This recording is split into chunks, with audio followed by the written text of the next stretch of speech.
Andrés Manuel López Obrador anunció la salida de Irma Heréndira Sandoval como la titular de la Secretaría de la Función Pública. Para hablar más sobre este tema y sus posibles impactos en el gobierno, saludo con mucho gusto a Eduardo Bojórquez, él es director ejecutivo de Transparencia Mexicana. Eduardo, muy buenos días, ¿cómo estás? Muy buenos días, Mario, muchas gracias por la invitación a tu programa. Qué gusto saludarte. ¿Cómo ves la evaluación? ¿Cuál es tu evaluación del trabajo de Irma Heréndira Sandoval en estos casi 3 años de gobierno al frente de la función pública? El presidente López Obrador había sido muy claro desde el principio de la administración. Una vez que nombró al fiscal general Gertz, ahí depositó el eje de la lucha contra la corrupción, acompañado de dos turbinas muy fuertes. Una es la Unidad de Inteligencia Financiera, la UIF, el otro el Servicio de Administración Tributaria, el SAT, y era muy claro que en ese triángulo, con ese modelo, iba a enfrentar el tema del control de la corrupción. A la Secretaría de la Función Pública le dio un lugar como parte de un sistema anticorrupción, pero esos fueron los ejes de su lucha.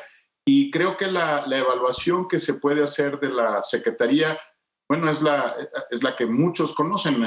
Había controversia, había ruido, pero pocas nueces, Mario, y creo que esa es la diferencia que el presidente ha sopesado para plantear un relevo para la segunda mitad, la recta final de su administración, con un funcionario que tiene una larguísima experiencia pública, sirviendo desde el gobierno de Carlos Salinas. Ernesto Zedillo ha estado en la Auditoría Superior de la Federación, que es el nuevo secretario de la Función Pública, Roberto Salcedo, con quien por un lado le da continuidad a los trabajos de la Secretaría, porque ya era subsecretario, pero le da un tono distinto a la misma. Yo creo que será un tono más sobrio, de menos protagonismo en las redes sociales y de más trabajo en términos del control interno de la administración del presidente López Obrador. Ayer Irma Heréndira Sandoval se defendió diciendo que durante su gestión de 2019 a 2020, México había avanzado 6 lugares en el índice de percepción de corrupción a nivel internacional. ¿Esto se puede documentar en México con lo que hemos visto en estos últimos 2 años y medio, por lo menos? Bueno, fue Transparencia Internacional. Fuimos nosotros quienes publicamos que había un amplio respaldo al presidente López Obrador en términos de enfrentar la corrupción en México. Y es cierto que en las 2 ediciones se mejoraron 6 lugares. Lo que también es cierto es que con estos avances no se recuperó ni siquiera el mejor nivel que México ha tenido, que fue en 2010. O sea que no era suficiente como para hablar de lo que se ha hablado, ¿no? De erradicar la corrupción, de desaparecerla de la faz de nuestro territorio nacional. Se reconoció un avance importante, pero ese avance era para recuperar terreno perdido, no para colocarnos entre los países que tienen economías comparables a las de México, las del G20. Seguimos siendo el país peor evaluado del G20.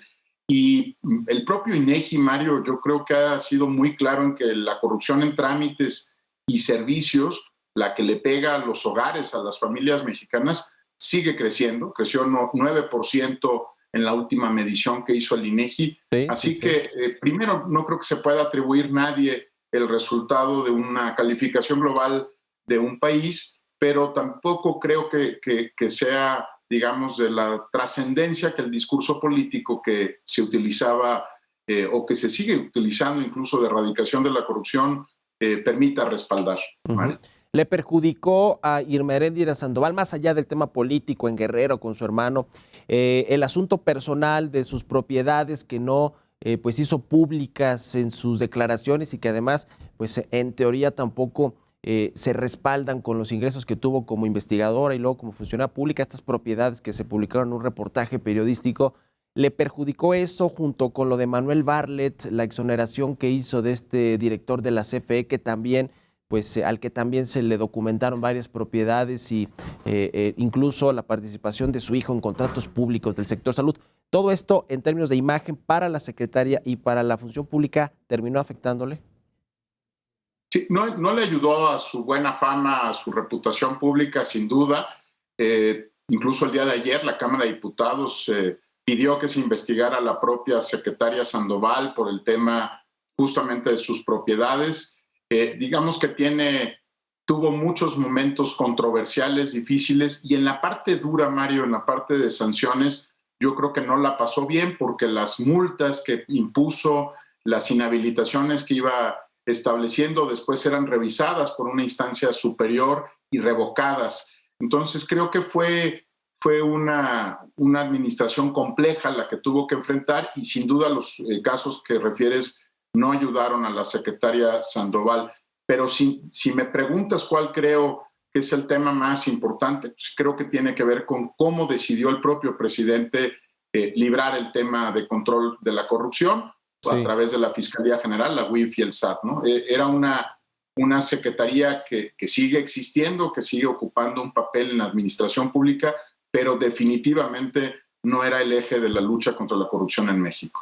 Ahora, hablando de números en específico de combate a la corrupción, esta revisión de la cuenta pública de 2019 que hizo la Auditoría Superior de la Federación, pues reveló que por lo menos había irregularidades por cerca de 100,000 millones de pesos en el primer año de gobierno de esta administración. Eso tiene que ver también con la fiscalización que hace la función pública con todos los órganos de control interno de las dependencias federales.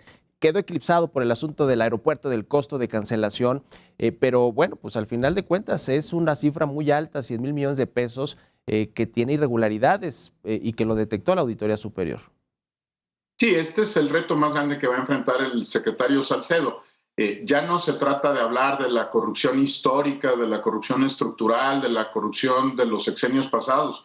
El trabajo de la Secretaría de la Función Pública y de la propia Auditoría Superior de la Federación se refiere a los colaboradores del presidente López Obrador, este desaseo que describes muy bien, estas presuntas irregularidades por cerca de 100,000 millones de pesos, ya no son un asunto de la historia de México, es un asunto del presente, como lo es los datos del INEGI, ¿no? El crecimiento de la corrupción administrativa, la que tiene que ver con trámites y servicios, ya es esta administración, y creo que ahí, digamos, se ha confundido la lealtad al proyecto político, la lealtad al presidente, con la obligación de un servidor público de este nivel de actuar para corregir corrupción administrativa o los posibles desvíos e irregularidades de la administración del presidente López Obrador, que, bueno, como cualquier otro gobierno, ha encontrado que una cosa es pronunciarse en contra de la corrupción y otra es actuar en contra de ella dentro de sus propias filas. Ese va a ser también,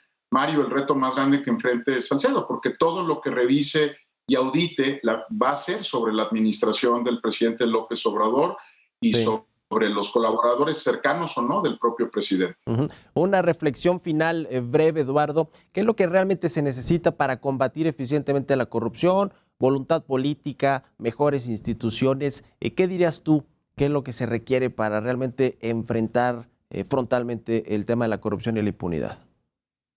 Mira, en esta recta final del presidente López Obrador, en los 2 años y meses que ya le quedan por delante, si no vemos sanciones por un juez, si no vemos redes de corrupción desmanteladas, no solamente un funcionario o 2 inhabilitados, sino la red completa sancionada, si no vemos que se devuelva el dinero desviado por corrupción a las arcas de la nación, va a ser muy difícil que el presidente cumpla su legado.